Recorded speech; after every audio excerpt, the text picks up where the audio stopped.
Welcome to The Explainer. You ever have that one brilliant business idea that just, well, stayed an idea? Today, we're going to dig into Keshav In90's formula for turning that dream into a real, breathing business. So, let's kick things off with a question that probably hits close to home for a lot of us. You've got the passion, you've got the drive, you've got what you think is a killer idea. So what happens? Why does it just stop? Well, the answer comes down to something called the action-intention gap. And get this, it's the reason why a staggering 92% of people who fully intend to start a business just never do. 92%. They get caught up planning, and they never actually take that first terrifying step. So in this explainer, we're going to walk through a 5-part roadmap designed to pull you across that gap. We'll cover the mindset, finding the idea, launching, scaling up, and the habits that make it all stick. All right, let's jump in. First things first, we've got to build the foundation. And that means we're starting with the winning mindset. You see, the whole journey, it doesn't begin with a business plan or a fancy pitch deck. It starts right up here, in your head. The core idea is something called manifestation. Now hold on, this isn't just wishful thinking. It's about building a belief in your own success that is so strong, so unwavering, it feels like it's already happened.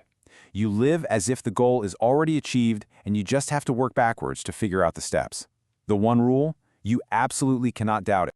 And this quote just nails it, right? What he's saying is that this mindset, this almost stubborn refusal to let doubt creep in, is the real difference maker. It's what powers you through the fear and all the reasons to quit. Okay, so you've got the mindset locked in. Now what? Where do you find that brilliant idea? That brings us to our second part, the spark, finding your big idea. And the best part is, you really don't have to invent something from scratch. It really boils down to 3 super practical paths. You can start by looking at your own life. What annoys you every single day? Or look at products you already love and use constantly. Or you can look for those obvious clunky gaps in big, complex industries. This is just a perfect example of turning a complaint into a company. Seriously, think about it. If you and everyone you work with are complaining about the awful lunch options every single day, that's not just complaining. That is literally free market research telling you there is a problem, just begging for a solution. Idea in hand, it's time for the launch, from 0 to 1. Now remember that 92%? This is where they get stuck. But the philosophy here is actually incredibly simple and freeing. You have to forget about making it perfect. Seriously. Your goal is not to launch some flawless, polished masterpiece. Your one and only goal is to get a basic, quick and dirty version out there as fast as humanly possible so you can get feedback from real people. And the way to do that is to start small and start safe. Don't quit your job. Start it as a side hustle. Make your friends and colleagues, the ones complaining about the food with you, your very first customers. Their feedback, especially the brutally honest stuff, is absolute gold. It's what you'll use to build and improve. Just look at Zomato. It didn't start as a delivery giant. It started by solving one tiny office problem, scanning messy paper menus to put them online. That's it. Every single thing they did after that was just solving the next problem that popped up. It's the perfect proof that you don't start with the final product. You evolve into it. All right, you're launched. You're running. Now it's time for the climb, scaling against giants. Because sooner or later, you're going to come up against a much bigger, much richer competitor. So, how on earth do you fight back? Well, it all goes back to mindset, doesn't it? You have to walk into that arena believing you're going to be the Shah Rukh Khan of your industry. You just can't think of yourself as a small-timer. You have to act like the market leader long before you actually are one. This is your battle plan. Look, you're never going to win a fight about who has more money. They do, so don't even try. You have to fight on your terms, using your unique advantages, amazing personal customer service, and the ability to move and change direction way faster than they can. So this gives you 2 really clear paths.